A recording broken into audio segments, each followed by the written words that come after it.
साथ हूं नगमा शेख। यूपी की बात में राम मंदिर के खजाने पर जालसाजों ने हाथ साफ कर लिया है। राम मंदिर ट्रस्ट के खाते में जमा चंदे के लाखों रुपए जाली चेक के जरिए निकाल लिए गए हैं।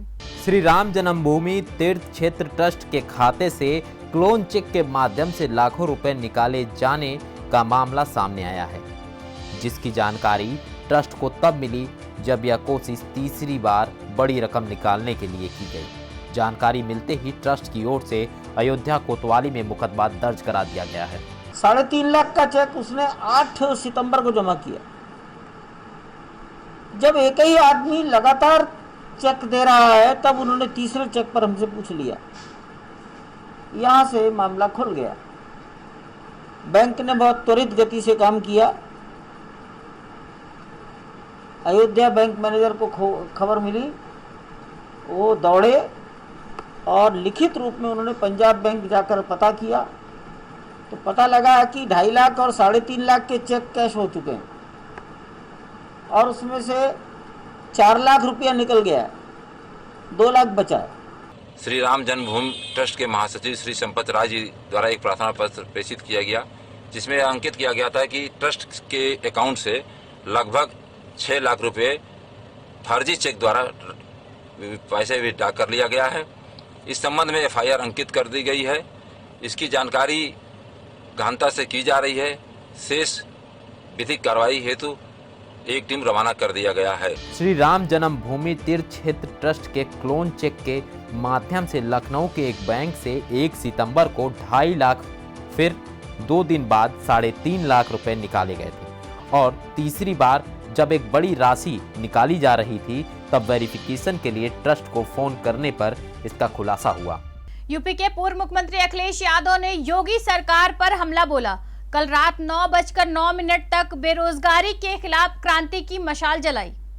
अखिलेश यादव ने प्रधानमंत्री मोदी की ही नकल करते हुए विरोध का तरीका अपनाया है। बुधवार की रात 9 बजे समाजवादी पार्टी के मुख्यालय और अखिलेश यादव के घर पर भी अंधेरा छा गया। यह कुल 9 मिनट तक रहा। इस दौरान पूर्व मुख्यमंत्री अखिलेश यादव ने मशाल जलाते हुए बेरोजगारी के खिलाफ क्रांति का आह्वान किया। इसके साथ ही प्रदेश भर में समाजवादी पार्टी के कार्यकर्ताओं ने दीप जलाएं और सरकार से रोजगार की मांग की। योगी जी ने कहा था कि जून में 1 करोड़ से ज्यादा हम रोजगार दे देंगे, तो हम सभी नौजवानों से अनुरोध करेंगे कि अगर योगी सरकार ने 1 करोड़ रोजगार न दे पाए हों तो समाजवादी पार्टी के राष्ट्रीय अध्यक्ष जी ने जो आह्वान किया है, खुली चुनौती दी है योगी सरकार को, बीजेपी सरकार को, और उस खुली चुनौती में, उस आंदोलन में आकर के इस सरकार को उत्तर प्रदेश से उखाड़ फेंकने का संकल्प लें। रोजगार के मामले पर बीजेपी ने सपाइयों पर वार किया और कहा कि जिनका पूरा कार्यकाल नौजवानों के ऊपर लाठियां बरसाने में बीता हो, वो आज नैतिकता की बात कर रहे हैं। आज वो नैतिकता की बात करते हैं, आज वो नौजवानों की बात कर रहे हैं। जिनका कार्यकाल नौजवानों के ऊपर लाठियां बरसाने में बीता हो, मैं केवल 3 तारीख की बात करता हूं। 15 जुलाई 2013 को 50 से 60 हजार नौजवानों के ऊपर प्रयागराज में त्रिस्तरीय आरक्षण को लेकर जब विरोध हो रहा था तो उनके ऊपर बर्बरता से लाठीचार्ज हुई थी कि नहीं हुई थी? आरोप और प्रत्यारोप से राजनीति तो चल जाएगी, लेकिन जरूरत है नौजवानों के रोजगार के बारे में विचार करने की। उत्तर प्रदेश में लगातार बढ़ रहे बेरोजगारों की संख्या को देखते हुए समाजवादी पार्टी के राष्ट्रीय अध्यक्ष अखिलेश यादव ने अनोखे तरीके से विरोध प्रदर्शन किया। यह विरोध प्रदर्शन रात 9 बजे 9 मिनट के लिए दिए और मशाल जलाकर किए गए। खबर महाराजगंज से, जहां पर गुगली थाना क्षेत्र के एक गांव में प्रेमी प्रेमिका को खंबे में बांधने के बाद मारपीट का वीडियो वायरल हुआ है। घटना 2 सितंबर की बताई जा रही है। बिजली के खंबे से बांधकर नाबालिग जोड़े की पिटाई का यह मामला बुधवार को वायरल होने के बाद गुगली पुलिस एक्शन में आई। पीड़ित नाबालिग लड़की की मां की तहरीर पर आरोपित युवक के खिलाफ दुष्कर्म व पास्को एक्ट के तहत केस दर्ज किया गया है। साथ ही आपत्तिजनक वीडियो वायरल होने के खिलाफ और जज बने ग्रामीणों के खिलाफ भी मामला दर्ज किया गया है। पुलिस द्वारा अग्रिम कार्रवाई की जा रही है। सोशल मीडिया के माध्यम से एक वीडियो पुलिस के संज्ञान में आया है, जिसमें एक युगल है उसके साथ अभद्रता की जा रही है, उसके साथ दुर्व्यवहार भी किया जा रहा है। पुलिस के द्वारा इसमें संज्ञान में लेके जो युगल है उनके घर वालों से वार्ता की गई, तो इसमें इस पूरी घटना के लिए कुल मिलाकर 3 मुकदमे पंजीकृत किए गए। पुलिस के द्वारा इसमें एक और मुकदमा पंजीकृत किया गया। कुल मिलाकर 3 मुकदमे इसमें पंजीकृत कराए गए हैं। मारपीट करने वाले जो लोग हैं उनको भी पुलिस द्वारा गिरफ्तार किया जा चुका है। प्रेमी लड़का अपनी नाबालिग प्रेमिका से 2 सितंबर की रात में मिलने गया था, लेकिन दोनों को आपत्तिजनक हालत में ग्रामीणों ने पकड़ लिया और बिजली के खंभे से बांधकर पिटाई भी कर दी। डायल 112 पर मिली सूचना पर पुलिस मौके पर पहुंची और दोनों को मुक्त कराई।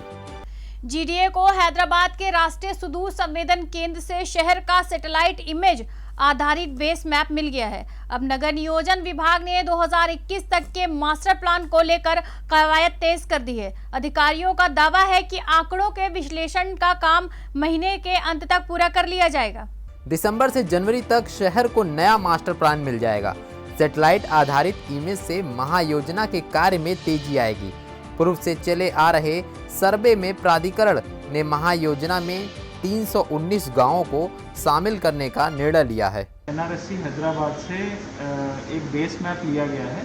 बेस मैप का मतलब जिस तरीके से गूगल मैप होता है उसी तरीके से जो हमारी भारतीय सैटेलाइट है उससे गोरखपुर शहर का एक बेस मैप हमें प्राप्त हुआ है। उस बेस मैप को बिल्डिंग वार, दुकान वार एक आईडी नंबर अलॉट होता है और हर एक आईडी से संबंधित जो सूचनाएं होती हैं उसका एक परफॉर्मा उसमें जारी होता है, एक जिसको हम एक्सेल शीट कहते हैं। सितंबर के अंत तक आंकड़ा जुटाकर विश्लेषण का काम तेज कर दिया जाएगा। विभागीय काम अगले महीने तक पूरा हो जाएगा।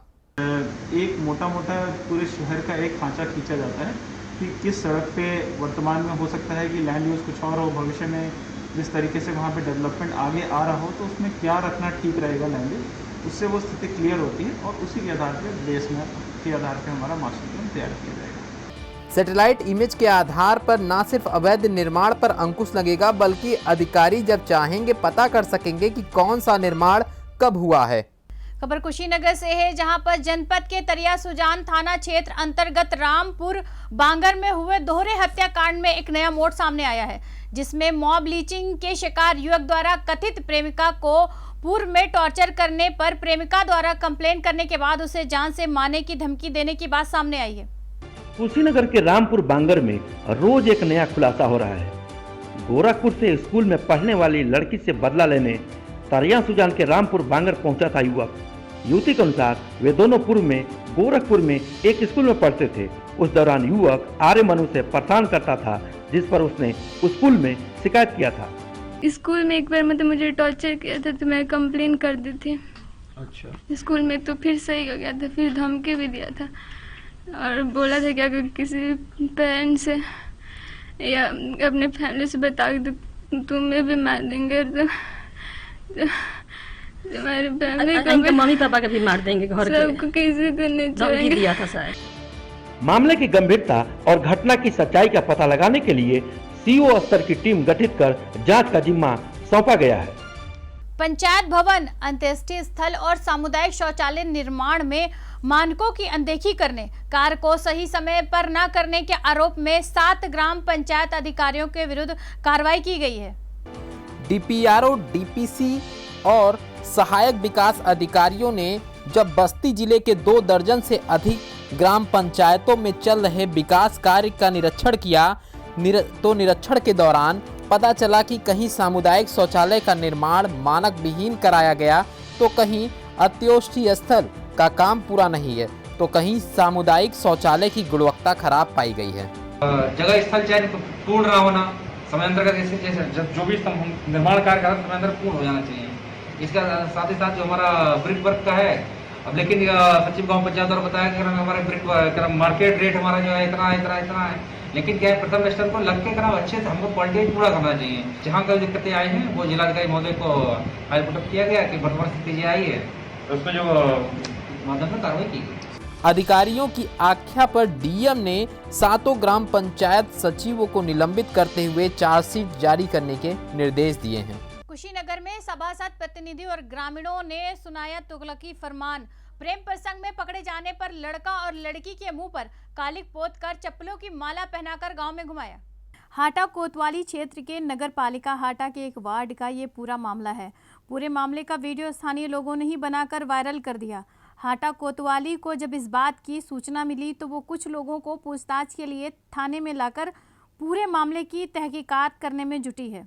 एक घटना का वीडियो सोशल मीडिया पर वायरल हो रहा है, जिसमें यह दिखाया गया है कि एक लड़का और एक लड़की को चेहरे पर कालिख लगाकर और चप्पल पहनाकर गांव में घुमाया जा रहा है। इस घटना के संज्ञान में आते ही स्थानीय पुलिस द्वारा घटना के लिए उत्तरदायी सभासद प्रतिनिधि को और एक अन्य व्यक्ति को हिरासत में लेकर पूछताछ की जा रही है। घटना के बारे में छानबीन कर FIR दर्ज करके दोषियों के विरुद्ध कठोर वैधानिक कार्रवाई सुनिश्चित की जा रही है। फिल्म अभिनेत्री कंगना के समर्थन में राष्ट्रीय स्वयंसेवक संघ भी सामने आ गया है। RSS के इंद्रेश कुमार ने कहा, राजनेताओं को माफी मांगनी चाहिए, राजनीतिक ताकत में अपशब्द नहीं होना चाहिए। राष्ट्रीय स्वयंसेवक संघ के अखिल भारतीय कार्यकारी मंडल सदस्य इंद्रेश कुमार आज वाराणसी के पातालपुरी मठ महंत बालक दास से मिलने पहुंचे थे, जहां कंगना रनावत के मुद्दे पर इंद्रेश कुमार ने कहा कि अशब्द कहने वाले राजनेता को तुरंत माफी मांगनी चाहिए। नारी का अपमान करना यह इस देश ने कभी भी सहन नहीं किया है और करना भी नहीं चाहिए। इसलिए इस नज़रिए से देखेंगे तो ध्यान में आएगा कि नेताओं ने नारी के प्रति प्रशासनिक और राजनीतिक जो दुर्व्यवहार किया, they should feel sorry for that. चीन के विषय में भी इंद्रेश कुमार ने बयान दिया और कहा कि चीन ने बायोलॉजिकल वेपन का इस्तेमाल कर लाखों लोगों को मौत के घाट उतारा है। चीन ने संपूर्ण मानव जाति के विरुद्ध 3 प्रकार से हमला किया है। कोविड-19 ये वायरस नहीं है, ये बायोलॉजिकल वेपन है, जिसके द्वारा उन्होंने मानव जाति के करोड़ों लोगों में संक्रमण किया, लाखों को मौत के घाट उतार दिया है। और चीन इतना अमानवीय है कि आज तक उसने इस दानवीय काम के लिए क्षमा याचना भी नहीं मांगी। राष्ट्रीय स्वयंसेवक संघ के अखिल भारतीय कार्यकारी मंडल सदस्य इंद्रेश कुमार का यह बयान महाराष्ट्र सरकार और चीन दोनों के लिए चुनौती से कम नहीं है। आत्महत्या करने वाले किसानों के परिवारों से मिलने आए प्रदेश कांग्रेस के अध्यक्ष अजय कुमार लल्लू ने प्रदेश सरकार पर निशाना साधा। बुंदेलखंड के दौरे पर आए कांग्रेस अध्यक्ष ने बिरबई गांव में किसान परिवार से मुलाकात की, जिसके घर के सदस्य ने कर्ज से परेशान होकर आत्महत्या कर ली थी। प्रदेश अध्यक्ष ने आरोप लगाया कि किसानों के लिए सरकार के पास कोई नीति नहीं है। बुंदेलखंड के किसान कर्ज से परेशान व हताश होकर मौत को गले लगा रहे हैं। पार्टी की केंद्र की सरकार ने भी अब तक कुछ नहीं किया और उत्तर प्रदेश की सरकार 30 सालों से कांग्रेस की नहीं है। 30 सालों में केवल बुंदेलखंड के खान खनिज को पूरी तरह यहाँ के लोगों से लूटने का काम समाजवादी पार्टी, बहुजन समाज पार्टी और भारतीय जनता पार्टी के लोगों ने किया। केवल शोषण किया बुंदेलखंड का। किसानों के लिए, नौजवानों के लिए, गरीबों के लिए कोई योजना बनाने का काम नहीं किया। कांग्रेस पार्टी संकल्पित है, प्रतिबद्धित है। आज हम लोग यहाँ आए हैं। आजमगढ़ के तहसील संगड़ी के उत्तर क्षेत्र में बहने वाली घाघरा की विनाश लीला जारी है। जल स्तर में कमी दर्ज किए जाने के बाद भी कटान प्रचंड पर है और देवारा खास राजा गांव में स्थित उच्च प्राथमिक विद्यालय के 2 कमरे उसमें समा गए। घाघरा नदी ने कई वर्ष बाद अब की भीषण तबाही मचाई है। लोग अपनी आंखों के सामने परिषदी विद्यालय को नदी में विलीन होते देख दहल गए हैं। नदी किनारे बसी आबादी व खेती योग्य जमीन की मुख्य धारा में विलीन हो जाने से लोग दहशत में हैं। घाघरा नदी रिंग बांध गांगेपुर के समीप कटान कर रही है, जहां नदी की धारा मंद पड़ गई है। नदी रिंग बांध और आबादी से दूर हो जा रही है। देवारा खास राजा के प्रधान प्रशासनिक व्यवस्था पर उपेक्षा का आरोप लगा रहे हैं। देवारा खास राजा में बगावा पूरे 20 दिन से कर रहा है। इसका कोई न तो अधिकारी आ रहा है, न कोई यहाँ पे प्रशासन यहाँ पे दिख रही है। पूरे घर को अपने हाथ से, अपने लोगों को अपने लोग तोड़ के लेके जा रहे हैं। देखिए सामने खड़ा ये प्राइमरी जूनियर हाई स्कूल था, जूनियर स्कूल था, ये भी टूट के पानी में चला जा रहा है। इसके भी लिए कोई भी सुनवाई नहीं हो रही है। वहीं सिंचाई विभाग के इंजीनियर आबादी को बचाने के लिए रिंग बांध के समीप बांस का घेरा बनाकर उसमें बालू की पूरी डलवाने का कार्य कर रहे हैं। गाजीपुर में सड़क निर्माण में बड़ा घोटाला सामने आया है। पीडब्ल्यूडी के अधिकारियों की मिलीभगत से कागजों पर ही सड़क बनाने का काम किया गया। बता दें कि वर्ष 2016-17 में गाजीपुर के नोनहरा क्षेत्र में कठवा मोड़ से नोनहरा भागलपुर मार्ग की 1.60 किलोमीटर सड़क बनाने का टेंडर हुआ था, जिसकी लागत 85,95,000 रुपए थी। जबकि इसी इलाके में यूसुफपुर कमालपुर संपर्क मार्ग पर 51,85,000 रुपए की लागत से 1 किलोमीटर की सड़क बनाने का टेंडर पास हुआ था, लेकिन सड़क नहीं बनी। इस रोड पे 1 करोड़ कुछ रुपया स्वीकृत हुआ था समथिंग, और हम लोगों ने कई बार एप्लीकेशन दिया, कई बार एई इंजीनियर से बात किया कि यह रोड अब बन जानी चाहिए। तो ये लोगों से जब जब कहा जाता था, ये लोग कहते हैं कि इस पर पैसा नहीं आया है। जब सीडीओ, जिला अधिकारी, एक्सीएन, क्या कहते हैं, प्रमुख सचिव, सबसे शिकायत की गई, तो आनन फानन में 27-28 तारीख से ये लोग जल्दी ये नलकूप विभाग के नाले पर गांव के लोगों ने अपने आने जाने के लिए रोड बनाया था, और जगह रोड दिखाकर पैसा उतार लिए थे, उस पर जल्दी गिट्टी गिराकर केवल ये लोग इसको तोपने का प्रयास किए। हम लोग जो है मंदिर से पैसा उतार करके श्रमदान के द्वारा हम लोग इस पर मिट्टी डलवाए, और इसके बाद जो है 27 दिसंबर को मालूम हुआ कि इस पर जो है गिट्टी का काम हो रहा है। ग्रामीणों की शिकायत के बाद सड़क निर्माण में घोटाले के इस मामले पर जिला प्रशासन जांच कर रहा है। कोई पैसे नहीं उतारे गए हैं, व्यापार विकास निधि का है ये सड़क, और समय समय पर पैसा उसमें आता रहा है। अभी भी पूरा पैसा नहीं आया है, पूरा पैसा आने के बाद सड़क बना दी। लोक निर्माण विभाग के अफसरों, अभियंताओं और ठेकेदारों की मिली भगत से यह कोई पहला मामला नहीं है, लेकिन शिकायत के बाद लोक निर्माण के अफसर हरकत में तो आ गए हैं, लेकिन जरूरत है दोषियों पर कार्रवाई करने की। उत्तर भारत में पुत्रों की रक्षा और लंबी आयु की कामना को लेकर छठ व्रत की तरह ही जीवित पुत्र का व्रत भी महिलाएं रखती हैं। इस पर्व को लेकर पहली बार बाजारों में थोड़ी चहल पहल दिखी। गर्भ में मृत्यु के बाद जीवन पाने से बालक को जीवित पुत्रिका कहा गया। माताएं इस व्रत को अपने जीवन की रक्षा के लिए रखती हैं, जिसको लेकर कोरोना काल में पहली बार बाजार में रौनक दिख रही है। पहली त्योहार है जिसमें थोड़ा सा चहल पहल दिखाई दे रहे हैं। अब ईश्वर से यही कामना है कि भाई आगे इसी तरह बनी रही और सबकी जो अर्थव्यवस्था डैमेज हुए थे सही हो जाएं। लॉकडाउन खुलने की वजह से जीवित पुत्रिका व्रत में और बाजार में लोगों काफ़ी भीड़ दिखाई कर दी, आज भी है, और बहुत उत्साह से लोग मना रहे हैं। कोरोना के कहर के चलते बाजार बंद थे, जिसके चलते कृष्ण जन्माष्टमी, गणेश उत्सव, ईद जैसे त्योहार फीके रहे। लेकिन लॉकडाउन के बाद मिले छूट के बाद पहली बार जूतिया का पावन पर्व उत्साह के साथ मनाया जा रहा है। बाजारों की रौनक से चूड़ा दही, सब्जी, श्रृंगार प्रसाधन व पूजा सामग्री को बेचने वाले उत्साहित तो है ही, साथ ही साथ व्रती भी इस बात से बहुत ही खुश हैं कि वे अपने त्योहार को बिना रोक टोक के मना पा रहे हैं। कुशीनगर से दिनेश कुमार तिवारी। योगी सरकार की जीरो टॉलरेंस की पॉलिसी के तहत भ्रष्टाचार में लिप्त पुलिसकर्मियों के खिलाफ भी कार्रवाई तेज कर दी गई है। प्रयागराज रेंज के अलग अलग जिलों में पुलिसकर्मियों के खिलाफ आई भ्रष्टाचार की शिकायतों को आईजी रेंज केपी सिंह ने दर्जनों पुलिसकर्मियों को निलंबित कर दिया है। जिले में कांस्टेबल भर्ती 2018 के मेडिकल परीक्षा में रिश्वत लेने के आरोप में एक बिचौली और पीटीआई के खिलाफ कर्नलगंज थाने में मुकदमा दर्ज कर दोनों को जेल भेज दिया गया है। वहीं कर्नलगंज थाने से जुड़े एक अन्य मामले में क्राइम ब्रांच में पूर्व में तैनात रहे 2 कांस्टेबलों की एक युवक के अपहरण में संलिप्तता उजागर होने पर उनके खिलाफ भी कार्रवाई की गई है। इसमें ये प्रकाश में आया कि एक यहाँ पे पीटीआई थे, उन्होंने डॉक्टरों पास कराने के नाम पे, मेडिकल में पास कराने के नाम पे एक लड़के का फ्लैट फूट था, तो उनसे बातचीत करके मध्यस्थ के माध्यम से 40,000 रुपये अपने अकाउंट में पेटीएम के माध्यम से लड़के से लिया। और इस मामले में जब जांच की गई तो उनके अकाउंट में पैसा आया हुआ था 40,000, तो उसमें उनको गिरफ्तार किया गया, जो पुलिस के पीटीआई थे जनपद प्रयागराज में। साथ साथ जिस बिचौलिए ने कार्य किया था उसको भी गिरफ्तार किया गया।